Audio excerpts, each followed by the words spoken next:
Hello students, मैं professor Sunil Kumar.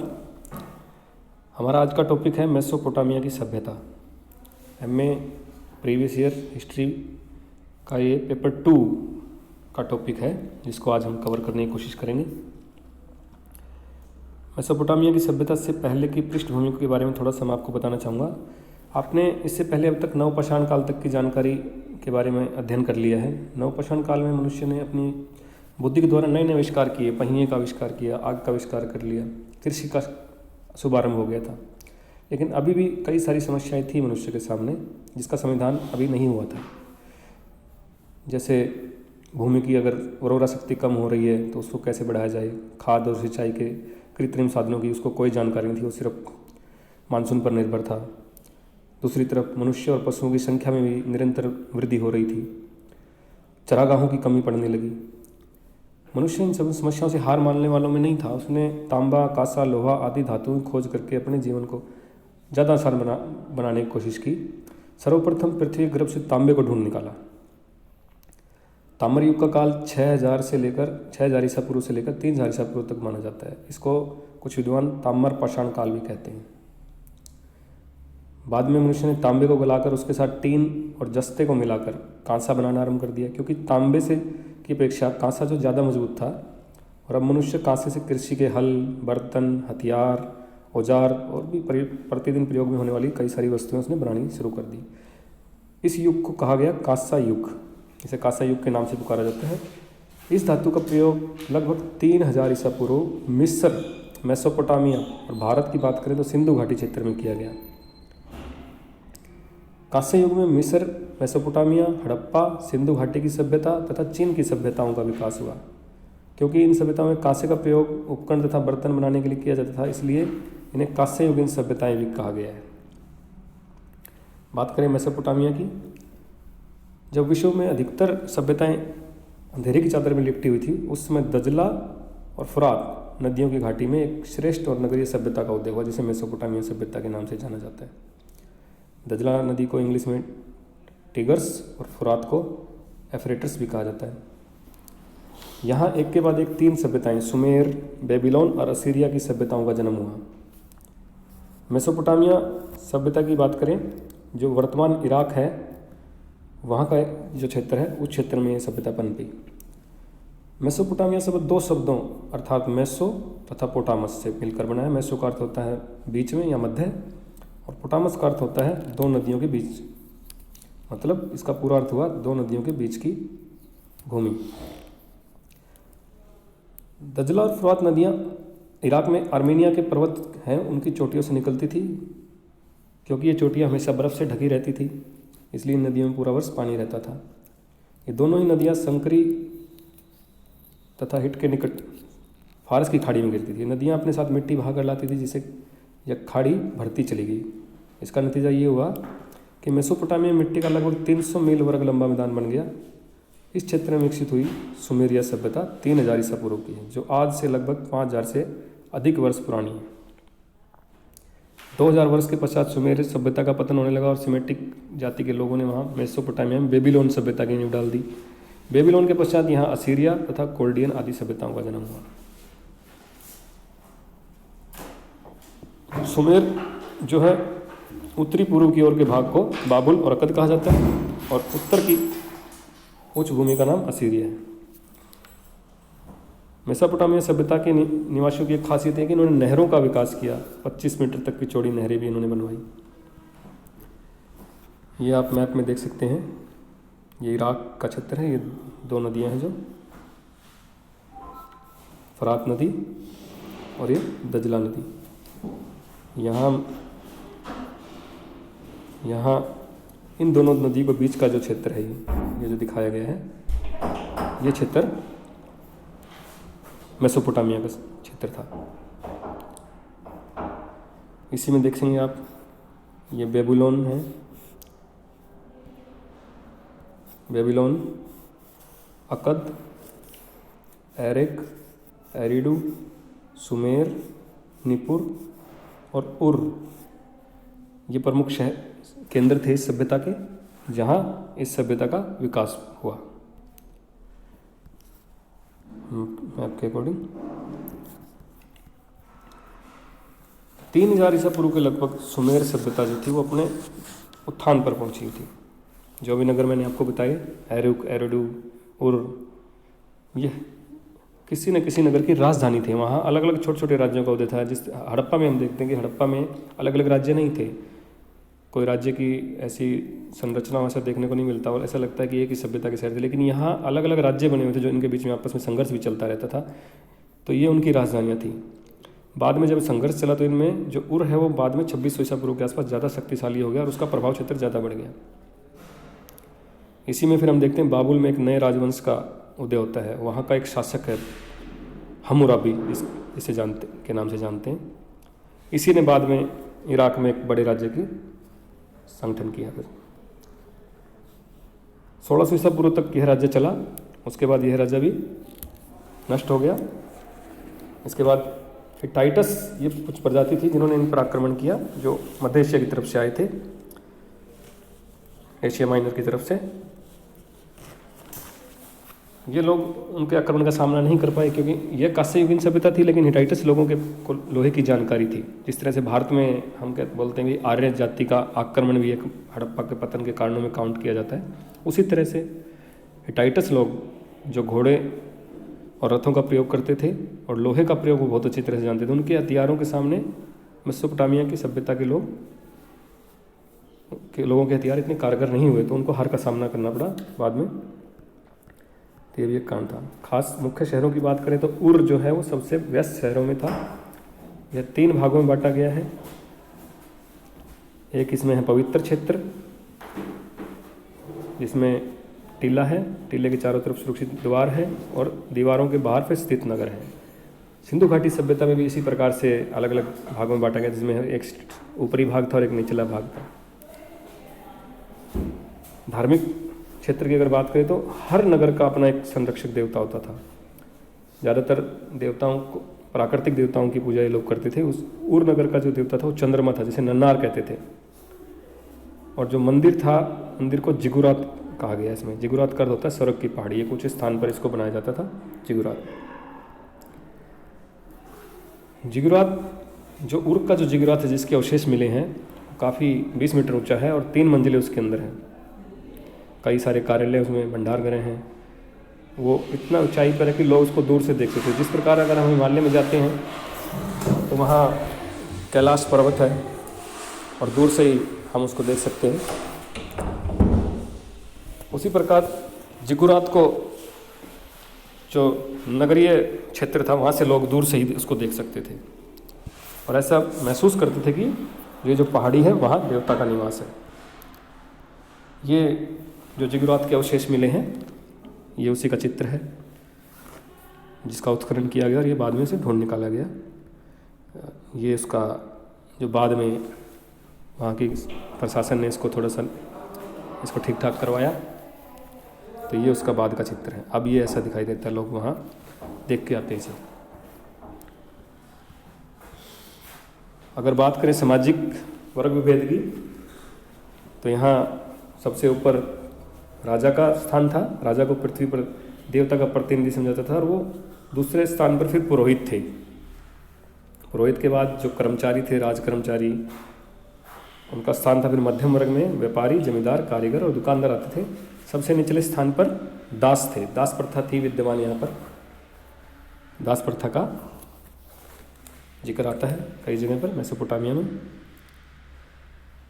जो शासक था हम्मुराबी, उसने अपनी प्रजा के लिए एक विधि संहिता बनवाई जिसके अनुसार प्रशासन काम करेगा, सभी पहलुओं को ध्यान में रखकर। यदि एक नागरिक किसी दूसरे नागरिक के प्रति कोई भी अपराध करता है तो इस विधि संहिता के तहत उसे राज्य का अपराधी माना जाता था और दंड दिया जाता था। यहाँ अपराधी जो है वो व्यक्तिगत किसी व्यक्ति का अपराधी नहीं माना जाता था कि मान लीजिए आपने किसी के साथ किसी घर चोरी कर ली तो जिसके घर चोरी है आप उसके अपराधी नहीं हो बल्कि आप राज्य के अपराधी हो, ये मानकर उसको दंड दिया जाता था। इस संहिता में समाज का विभाजन धनी, निर्धन और दास 3 वर्गों में किया गया था और एक ही अपराध के लिए 3 वर्गों का दंड अलग अलग था। मतलब अगर धनी व्यक्ति अपराध करता है तो उसके लिए सजा अलग थी और अगर निर्धन व्यक्ति है वो कोई अपराध करता है तो उसकी सजा का क्राइटेरिया, मतलब उसका सजा का निर्धारण अलग तरीके से होगा। और दास जो है उसका सजा का निर्धारण अलग तरह से होगा। जिस प्रकार से हम भारतीय वर्ण व्यवस्था में देखते हैं। तो धनी व्यक्ति के लिए शायद सज़ा का कम सज़ा का प्रावधान होता था, उसी अपराध के लिए दास को ज़्यादा सज़ा दी जाती थी। ये वो चित्र है जिसके ऊपर ये हम्मुराबी ने भी विधि संहिता उत्कीर्ण करवाई थी, ये उसका प्रतीक है। इसमें राजा जो है अपने देवता के सामने सम्मान की मुद्रा में खड़ा है और उसके नीचे इसी पत्थर के ऊपर उत्कीर्ण की गई है। और ये इसका दूसरा चित्र अगर देखें तो ये चित्र है इसका, ये चित्र, ये हम्मुराबी है, ये हम्मुराबी और ये उसका देवता। इसी में ये सारा इसी के ऊपर अंकित है। जब वहाँ लोग जाते हैं तो इसके छोटे छोटे शोपीस के तौर पर भी इसको वहाँ मिलते हैं। जैसे ताजमहल का, हम ताजमहल घूम के आते हैं तो ताजमहल का मिलता है, तो इस तरह से लोग वहाँ इसको अपने घर में रखते हैं। तो ये वो अवशेष है जो वहाँ से प्राप्त हुए। धार्मिक और रीति रिवाज की बात करें तो यहाँ हर राज्य का अलग अलग देवता होता था, अनेक देवी देवताओं में विश्वास करते थे। हर नगर का अपना एक संरक्षक देवता होता था और उसी के बनाए नियमों के अनुसार काम करते थे। पुरोहित को बहुत सारे अधिकार प्राप्त थे क्योंकि वो देवता और आम जनता के बीच की कड़ी था। बात करें पुनर्जन्म की तो इन लोगों को पुनर्जन्म में विश्वास था, क्योंकि खुदाई के अंदर कई सारी ऐसी कब्रें मिली हैं जिसमें शव के साथ में काफ़ी सारी वस्तुओं को रखा गया है, हथियार हैं, औजार हैं, कीमती धातुएं हैं जो उसके साथ में रखी गई, जिससे पता चलता है कि इन लोगों को मृत्यु के बाद के जन्म का भी विश्वास था। और जो शाही कब्रिस्तान है वहाँ भी धातुओं का एक बड़ा ढेर मिला है। ऐसा माना जाता है कि पहिए का प्रयोग जो था वो सबसे पहले मेसोपोटामिया के लोगों को ही, उनको ही पता चला।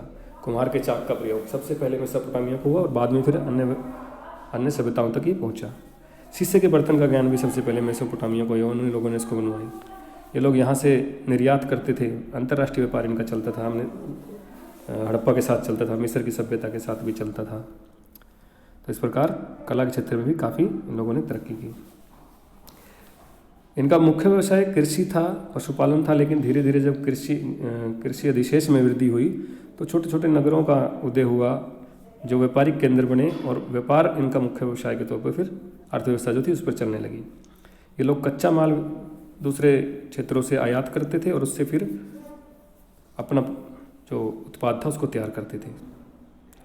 जैसे लकड़ी, सोना, चांदी और धातुएं जो थी ये विदेशों से मंगाते थे और बदले में अपने देश से अनाज वहाँ भेजते थे। और राजा इस चीज़ का खुद जो तैयार माल था उसका निरीक्षण भी करता था। ईमानदारी के लिए नियम बनाए गए थे और वस्तुओं को लाने ले जाने के लिए यातायात के लिए पहिए की गाड़ियाँ थी। जल और थल दोनों जगह से ही यातायात का प्रयोग किया जाता था। जल, क्योंकि मैंने बताया अभी नहरों की खुदाई ये लोग करते थे। नहरों की खुदाई सिंचाई के लिए तो थी ही, इसके अलावा नहरों से नाव के द्वारा यातायात में प्रयोग किया जाता था। थल के माध्यम से भी, घोड़ों के ऊपर बैलगाड़ी है, घोड़ा गाड़ी है, तो उससे भी व्यापार किया जाता था। जो जल मार्ग है उसमें बड़े बड़े लट्ठों को आपस में बांध कर एक नौका जैसा कुछ बनाते थे जिसको क्लैक कहा गया है। तो कुछ छोटे क्वेश्चनों में आ सकता है क्लैक किसे कहा गया, तो एक नाव की तरह का ही है ये देखिए आप, ये 4 पहियों का घोड़ा है, घोड़े का 4 पहियों का रथ है, इसे जंगली गधों के द्वारा खींचा जाता है। देखिए आप, ये जो जंगली गधे, मतलब नॉर्मल गधे से इनका शायद घोड़े के जितना साइज़ है, जंगली गधे के द्वारा इसे रथ को खींचा जा रहा है। इसमें शायद कोई बड़ा अधिकारी बैठा है। लिपि की बात करें तो इन लोगों की लिपि जो उसको केलाकार लिपि कहा गया, क्यूनीफार्म भी उसको कहा जाता है। क्यूनीफार्म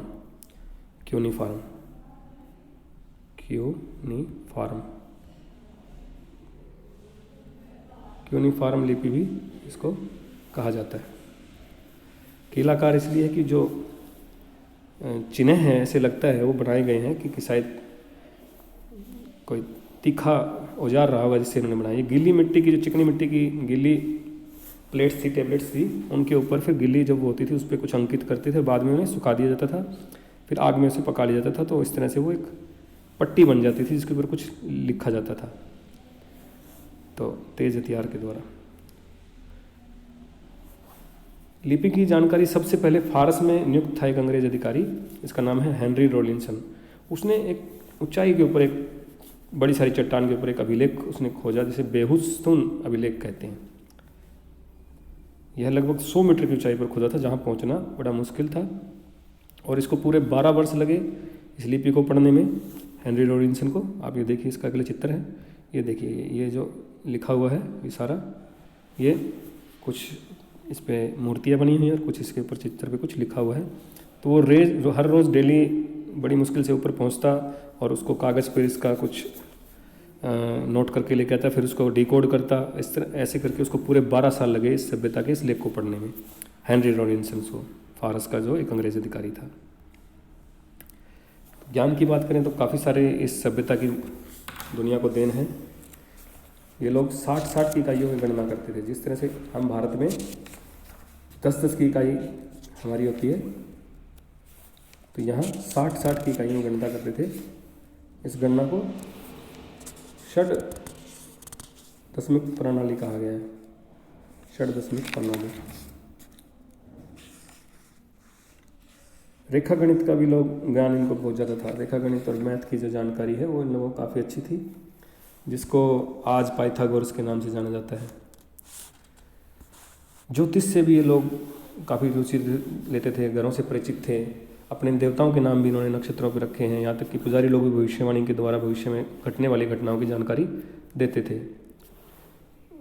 एक इतिहासकार ने बताया भी है कि पुजारियों का तो यहाँ तक दावा था कि वे बलि में चढ़ाई गई मृत भेड़ के जिगर पर अंकित रहस्यपूर्ण चिन्हों को देखकर भविष्य में होने वाली घटनाओं की भविष्यवाणी कर सकते हैं। तो ऐसी जानकारी इन लोगों के पास थी। खगोल तथा चिकित्सा शास्त्र का बहुत ज्ञान था। सुमेरवासियों को भारत की तरह आकाश को 12 भागों में इन्होंने बांटा हुआ था, अलग अलग नाम दिए हुए थे। 7 ग्रहों के नाम हैं, जिसमें सैटर्न है, वीनस है, जुपिटर है, मरकरी है, मार्स है, सूर्य और चंद्रमा। और नक्षत्र देवता जो है जिगुरात, जिगुरात मतलब मंदिर पर चढ़कर रात के समय नक्षत्रों की गतिविधियों का अध्ययन करते थे, जो उनके ज्योतिष थे, और भविष्यवाणी वो करते थे। इन्होंने पंचांग की भी रचना की, सौर गणना के अनुसार नहीं बल्कि चंद्र गणना के अनुसार। इनका मानना था कि पृथ्वी सूर्य के चारों ओर एक वर्ष में चक्कर पूरा करती है, और कुछ इतिहासकारों ने इनकी अवधि 365 दिन 5 घंटे 48 मिनट 46 सेकंड निर्धारित की। यहाँ तक कि वर्ष के महीने और दिन भी इन लोगों ने निश्चित किए हुए थे, लेकिन ये संवत का प्रयोग करना नहीं जानते थे। पंचांग के आधार पर वे ऋतुओं के आगमन का अनुमान लगा लेते थे। जादू टोनों में विश्वास करते थे लोग, और किसी बीमारी, प्रलय, महामारी का कारण देवी देवताओं की नाराज़गी माना जाता था। इसके अलावा इनको पक्की ईंटों की बनी इमारतों का भी ज्ञान था। यहाँ सुमेर में पत्थरों का अभाव था, इसलिए ईंटों से बनाए जाते टीलों के ऊपर मकान।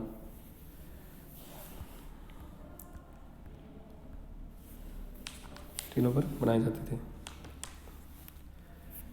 तो पंचांग की जानकारी है, काफ़ी कुछ दुनिया को इन लोगों की देन है। पाइथागोरस इन्होंने दिया है। शिक्षा के क्षेत्र में भी ये लोग, इनकी एक लिपि थी। साहित्य जो है वो पट्टियों पर लिखा जाता था मिट्टी की। तो इस तरह से इस सभ्यता का काफ़ी कुछ ज्ञान है। धन्यवाद। हमारा लगभग ये टॉपिक कवर हो ही गया है। तो आज के लिए इतना ही स्टूडेंट्स। मुझे पूरी उम्मीद है कि आपको मेसोपोटामिया सभ्यता का टॉपिक समझ में आ गया होगा, और अगर फिर भी कोई कमी रहती तो हम इसको क्लास में कवर करेंगे। Thank you.